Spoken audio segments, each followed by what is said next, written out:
Hi, my name is Mohammed Sarwar and welcome to our CWTC Get Connected community podcast to share experiences, promote services and networking and great opportunities available for residents of Oldham.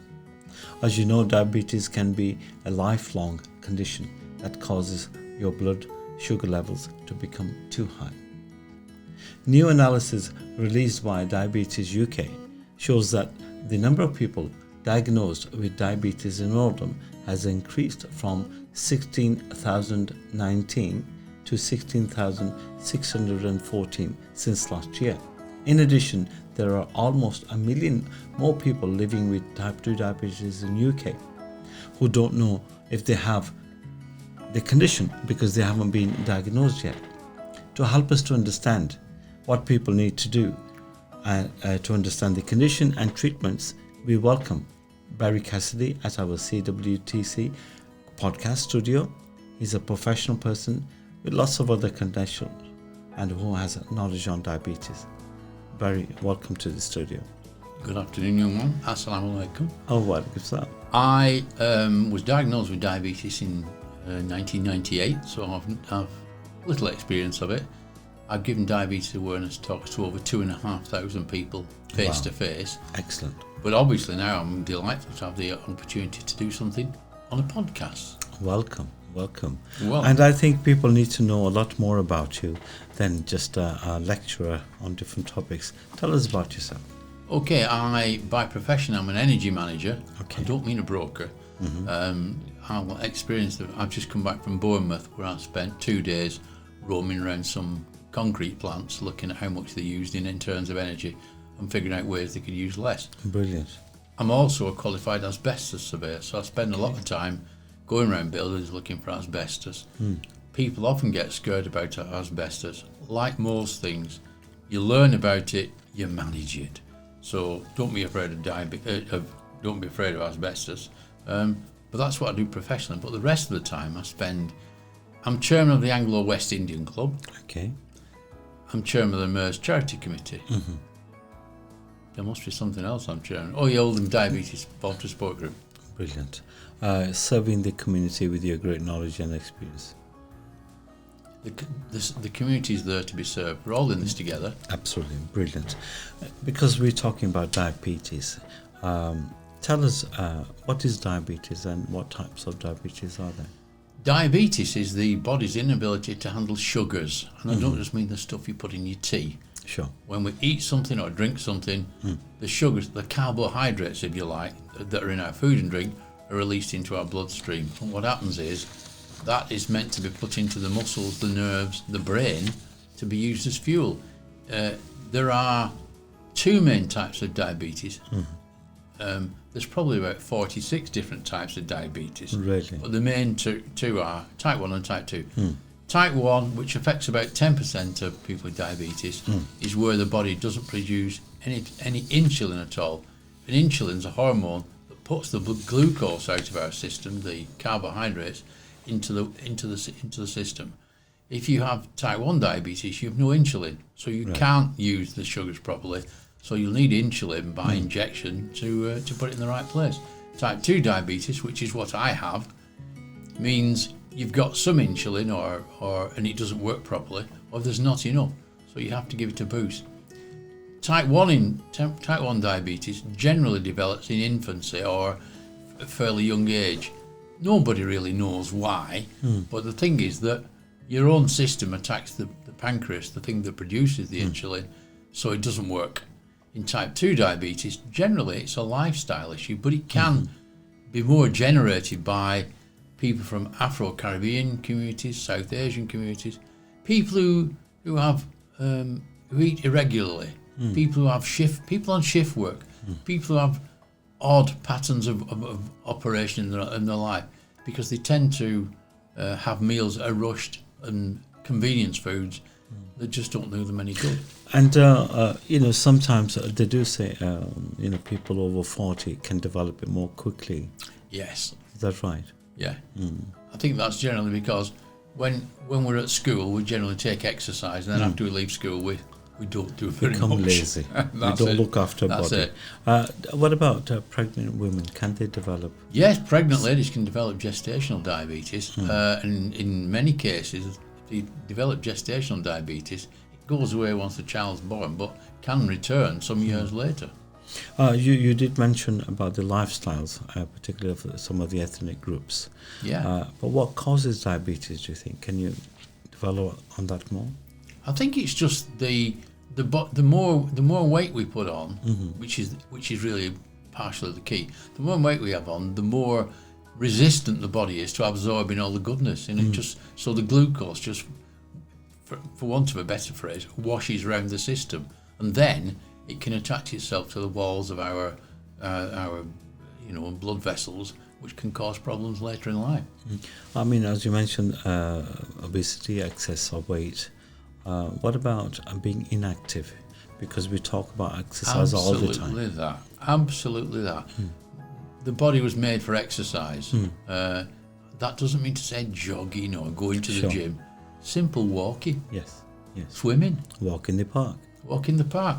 And the best thing of all with a walk in the park is you're out in the fresh air, the trees. Absolutely. Brilliant for your mental as well as your physical. Very therapeutic, I would say. Absolutely. And there are fantastic groups that lots and lots of ladies in Alexandra Park and Worth Park regularly take exercise. Absolutely, and you should join them groups as well. What about the family history? My family history, nobody my sorry, family, not you personally, but in terms of diabetes. Yeah, what I'm saying is, okay, sorry. Nobody in my family's ever had diabetes, but I've got it now. But there are some families where it is rife, it's genetic. But I've seen families where one member's got it and others haven't. So it's not a guarantee that because one of your relatives has got it, you will get it. Yeah. But wouldn't it be just as well to think, I'll better look after myself. If there's a member of my family got diabetes, maybe I should be extra careful with what I eat and my exercise. You mentioned earlier about the ethnic groups which are from the South Asian, African, Caribbean and Black Asian background.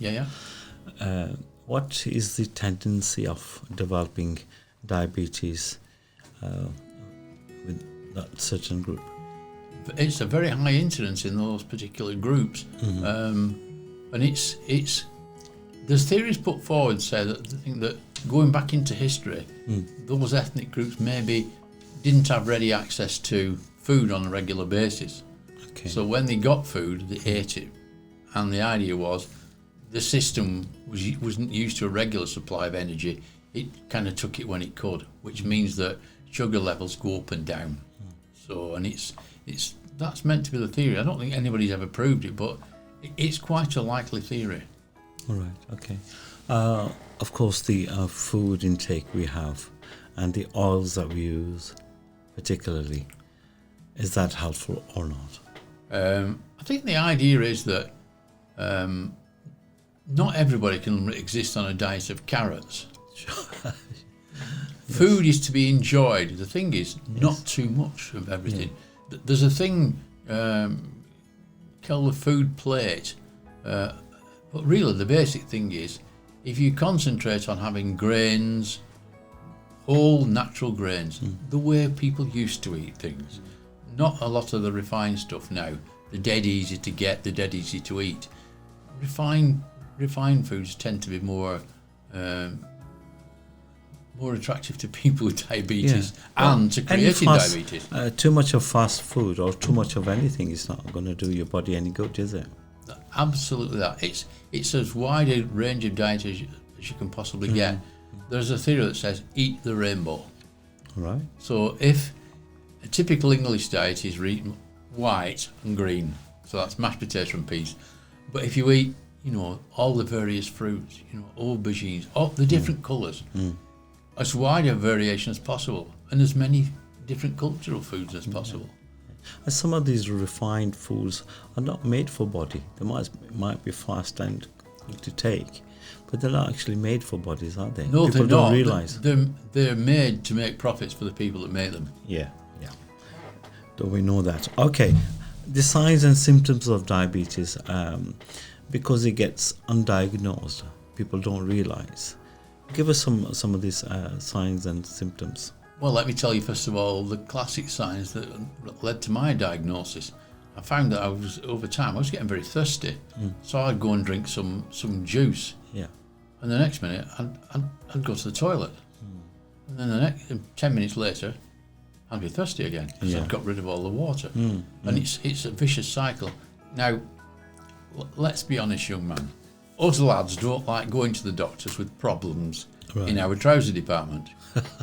Whereas ladies are much more frequent visitors to the, much more in tune with their own bodies. If they've got a problem, they go and see a doctor. Generally speaking, a man won't till it's too late. I was diagnosed with thinking, look, this is getting silly, this. I'm no sooner had a drink than I want to go to the toilet. The body's not meant to be like that. Well, that's a classic symptom. In fact, in some cases, that going to the toilet a lot can lead to problems in the urinary department. People, throat itchiness, men and women for the same reason. But another symptom, classic tiredness, really tiredness. Wounds slow to heal. You cut yourself and you think, I've had that a while. Wonder why that's not gone. It's because the sugar's feeding the infection. So there's lots and lots of... And there's blurred vision is a classic one. Yeah, blurred vision is a classic one as well, because obviously you're interfering with the flow of blood in your eyes. So there are a number of things. Rapid loss of weight for no good reason. Yes. We'd all like to have a good, rapid loss of weight. We think, well, I wonder why that is. The body doesn't do that for no good reason. So all good things to say, why not I go and see me GP? Or... That was my next question. Yeah, sorry, go on. Is how do you get diagnosed? Well, it's a blood test. Yeah. An absolutely blood test. And so you go to GP? Go to GP, or you can go to a pharmacy. Okay. Some pharmacies will do tests. There are two... And is that free of charge? Yeah. Okay. For one good reason, because if you go to a pharmacy, they diagnose you with diabetes, you're likely to go back there for your tablets. So it's a business thing.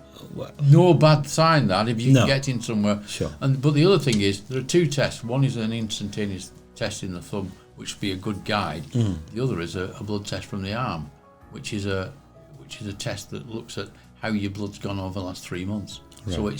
So the thumb test is a kind of general guide. But if the thumb test says, look, it's looking like you've got diabetes, go and see a GP. Right. Treatment, people want quick answers. Type 1, type 2 will have different processes. Absolutely. Type 1 can only be treated with insulin. Okay. Because your body hasn't produced any to use the sugars that go around your system. Yeah. So you inject it with insulin. People say, oh, I don't like sticking a needle in me. The number of people I come across that say, look, I was scared stiff. Try it. No, dead easy. It's not a big horse needle. Sure. It's just a small thing that it works. It works. But for people with type 2 diabetes like I've, generally speaking, tablets and, in fact, in some cases also insulin, but tablets to start off with. But again, looking after yourself, better diet, lose weight. Yeah. And the key here is look after yourself. Yeah, I think exactly what you said, looking after yourself. Diet is so important. Absolutely. You have to appreciate what your body can take, manage, and what it can't. And exercise, body needs exercise, body needs water. Yeah. Look after yourself.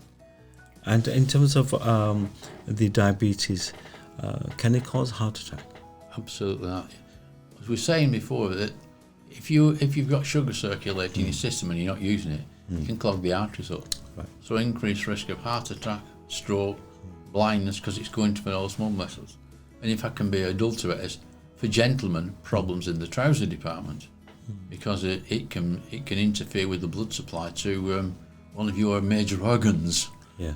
And sometimes those lads don't like, as I said, going to the GPs with a problem. But it's something you just get sorted out. In terms of the sport, and I think it's very important that people should feel that they're not alone and they can get the support. Yeah. One is your GP. Are there any other services in Oldham they can approach? Well, we've had a support group running since 2005. I've been the chairman of that. Where's that? We meet once a month at the Barker Street Community Centre. Our next meeting is on the 6th of December, which is a week on Wednesday. I can tell you roughly in round terms how much it costs to join. Nothing. Brilliant. How much to come along to the meetings? Nothing. Nothing. We're not a profit organisation. We're not supported by anybody. We support ourselves. And the idea is we're interested. We're a support group. We're not to stick some money in their group. Do you remember the postcode for the centre? Oh no. Well, we'll get it. Well, I'll tell you what. Yeah. Young man, you tell me the postcode for this building. OL1, 1LP. It's good, isn't he? It took me a lot of time. Anyway. The Barker Street Community Centre, which is off Eden Street, Right. which, if you know where the Civic Centre is, walk straight across in a dead line from the bus station. There's a thing that says Barker Street Estate. You follow it round, Eden Street is there. Brilliant. Everybody is welcome. Yeah. Everybody. Barry, I think we're going to have more discussions on this topic because it's a very important one. And we can have more sessions like this for our viewers and listeners. Would you be willing to come? Absolutely that. Thank you. And we've utilised your good services before at CWTC anyway. And I've utilised your services before. Thank The you so thing much. is, we're here to support each other. Yeah, absolutely. Well, this is why the podcast, community podcast, was created. It's supported by a community fund. Well, you know, my and Greg's foundation. Well, yeah, you know my comments before is that people say in Oldham there are lots of communities. Yeah. No, there's one. It's called us. Let's call it one The society. collective us. Brilliant. Would you like to add anything else for our viewers and listeners? No, just look after yourself. One of the things when I give me talks, I always said to people, look after yourself. And people say, oh, it's okay, my GP looks after me. This, increasingly now, it's difficult to get the support of a GP because you can't get... So the thing is, wouldn't it be as well to look after yourself? Yeah, look after yourself. I know some people go and see the GP and don't understand the long words that he uses in telling them what they've got. Or alternatively, they can't be bothered. I see people who can't be bothered who've lost limbs or gone blind or had heart attacks. Yeah. If you want a real shocking thing, about 6 weeks ago there was a communique came out by the local association of surgeons who said, wow, we're getting good at amputations. Then people with diabetes are giving us a lot of practice. Oh, really? What a terrible thing to have to think. Well, yeah, let's hope that we can put this right with people going to get the diagnosis as early as possible. That's right. What do you think of our studio? Very nice. I think it's very impressive. Are you watching all the other podcasts we're doing? I have to tell you this, I wouldn't have a clue where to find a podcast, which is why I made an appointment to come and see you to find out where. You said.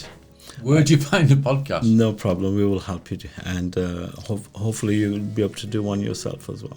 Well, we'll give it a go. Thank you so much.